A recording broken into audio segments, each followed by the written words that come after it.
Hey everyone, it is Gabe from the Frame team, and I have an amazing frame update to get into today. I didn't even know where to start with this. There are so many cool new features, but let's just dive right into it. First off, you can now upload splats, Gaussian splats to your frame. Now for those that don't know, splats are sort of a new way to render 3D models or scenes, and they work a little bit differently than traditional meshes. But I find that it's really good, particularly for things that have sort of reflective or really delicate textures. And take a look at this. I mean, this is just sort of astonishing, and I'll even give it more room to shine. I'll change the frame environment to just empty. And so we can just see our the splat, and you can see around the edges of the scene, it's not very detailed, of course, but then as you get closer, it's just really rich. Like, look at that building back there. So pretty cool. Now, splats are really rapidly developing in their just capabilities and performance. So I'd say stay tuned to this space. I think we're going to see splats get even better quality, making it possible to do some really cool, like real estate, property, place walkthroughs and things like that. Okay, but let's go back to our Neo office here. And here's another splat I brought in, by the way. And you can see the sort of like nice detail on the foliage here, and the lighting and the shadows. Pretty cool stuff. All right, now let me sort of move out of the range of that other splat there. I'm going to head over here. Now, there's a really cool feature I want to highlight, follow user. So there's another user in this frame, and you can either follow them or have that user follow you. And take a look at what it looks like. I'm going to click it on this other user. It's just me in another tab. And then wherever this user is, they'll start walking towards you, and then they'll actually follow you along as you move around too. So I'm going to just keep walking down the hallway.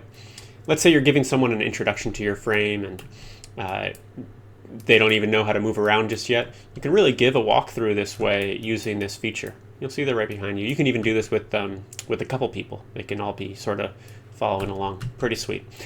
Okay, now let's get into agents. So there's a brand new AI dashboard in Frame, and you can find it right in the sidebar, which sort of reflects like the pivotal importance really that AI is going to play in Frame moving forward. So you can access it here. You can also access it from the gear icon down here.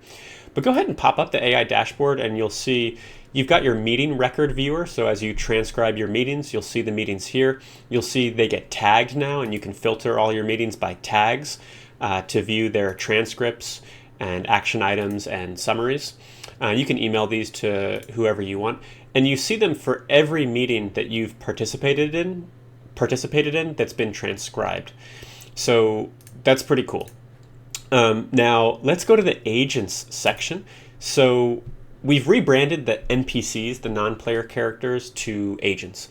And you can create a new agent as easy as typing in two things. Let's call this agent Harry, and say you are a young wizard. Okay. And when you create the agent, it'll show up in here, and you can modify their system instructions and their personality types. You can also edit their knowledge. So you can upload files here, YouTube videos, websites, and that'll get put into the agent's knowledge context. And then, of course, Harry will show up right in front of you. Now, this UI has been redesigned a little bit. Before, there's the user that's following me. Hang on, I'm going to have this user stop following me so that I can do my video a little better. Okay. Before, when you were chatting with an NPC, there'd be this box above their head that you could chat with, and it would never remember your conversation either. But now when you click chat, it'll show up here in the text chat UI, and you can chat with that agent.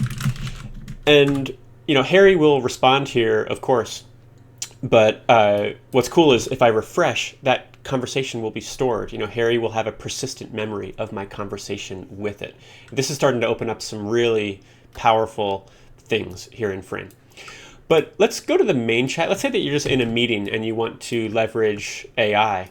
And there's a cool new way you can sort of tap into your the files that you've uploaded and things like that. So if you type "et" in the text chat now, you'll see that you can address any question to a particular agent, or you can access files that you've uploaded to the global knowledge UI in the frame dashboard.